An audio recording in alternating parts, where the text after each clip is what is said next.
আল্লাহু আকবার। এই সে উহুদ পাহাড়, উহুদের ময়দান, যেখানে সংগঠিত হয়েছিল ইসলামের দ্বিতীয় সবচেয়ে বড় যুদ্ধ, উহুদের যুদ্ধ। কাফেরেরা মুসলিমদের সাথে লড়াই করেছিল এবং এই উহুদের যুদ্ধে ৭০ জন সাহাবা শহীদ হয়েছিলেন, কত বিসর্জন দিয়েছিলেন। আল্লাহু আকবার। এই উহুদের প্রান্তর, মদিনার উহুদের ময়দান, এই পাহাড় সম্বন্ধে রাসূল সাল্লাল্লাহু আলাইহি সাল্লাম বলেছেন, পাহাড়ের সামনে থেকে চোখের পানি আসলে দূর রাখা যায় না। এই সে জায়গা যেটা আমার রাসূল সাল্লাল্লাহু আলাইহি সাল্লাম নিজ চোখে দেখছিলেন, আমারও দেখার সুযোগ হলো আলহামদুলিল্লাহ। এই জায়গায় ৭০ জন সাহাবী শহীদ হয়েছিলেন। আল্লাহু আকবার। ওই যে বাউন্ডারি দেওয়া এরিয়াটা, এখানে সাহাবীদের কবর রয়েছেন পুরো এরিয়াটা জুড়ে। জায়গা জুড়ে এই পাহাড়টি দূরত্ব। We are now in Mount Sinai Mount.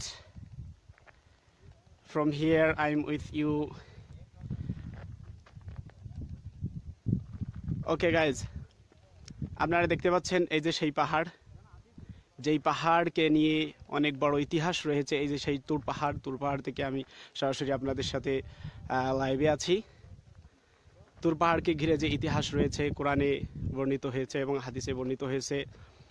এই তুর পাহাড়টি হচ্ছে মুসা আলাইহিস সালাতু ওয়াস সালামের ওহীপ্রাপ্তর সেই জায়গা, যেখানে হযরত মুসা আলাইহিস সালাতু ওয়াস সালাম সরাসরি আল্লাহ রাব্বুল আলামিনের পক্ষ থেকে প্রথম ওহী লাভ করেছিলেন এবং আল্লাহ সালাতু ওয়াস সালাম জানতেন। তো এই সেই তুর পাহাড় যারা এখন দেখছেন, আমি তাদেরকে বলবো আপনি আমাদের সাথে দেখছেন সেই তুর পাহাড়ের বাস্তবতা, আমাদের সরাসরি দেখতে পাচ্ছেন। আপনি নিজেও আপনার বন্ধুদেরকে শেয়ার করার মাধ্যমে এটা দেখার সুযোগ করে দিবেন অন্য সবাইকে। এই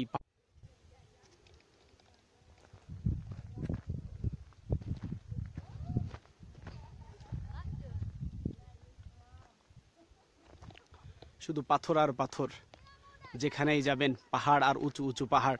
যখন আমরা চূড়ায় উঠেছিলাম দেখেছিলাম যে এই চূড়া থেকে আমরা দেখতে পাচ্ছিলাম যে নিচায় শুধু পাহাড় আর পাহাড়। আমরা সর্বোচ্চ স্থানে পৌঁছেছিলাম আর নিচ দিক থেকে নিচে শুধু ছোট ছোট পাহাড়, পাথরের পাহাড়ই আমরা দেখতে পাচ্ছিলাম। আমরা যখন উপরে উঠা শুরু করি তখন রাতের আধারে, রাত 1টা মিশরি টাইম, রাত 1টায় রাতের আধারে আমরা উঠতেছিলাম।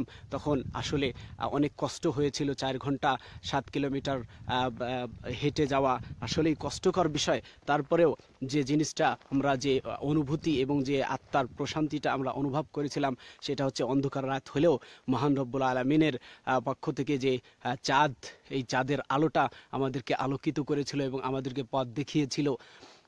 এমনকি আমাদের অনেকেই মনে করছিল চাঁদটাকে যে দূরে হয়তো লাইটিংয়ের ব্যবস্থা করা হয়েছে। যখন আমরা একটু সামনে এগিয়ে গেলাম দেখলাম যে না, আসলে লাইটিং কিছু না, এটা টোটালি একটা চাঁদ এবং চাঁদের আলো সরাসরি ফোকাস করেছিল এবং সেই অন্ধকার হলেও রাতে আমরা উঠতে পেরেছিলাম মহান রব্বুল আলামিনের কাছে। এজন্য আমরা অত্যন্ত কৃতজ্ঞতা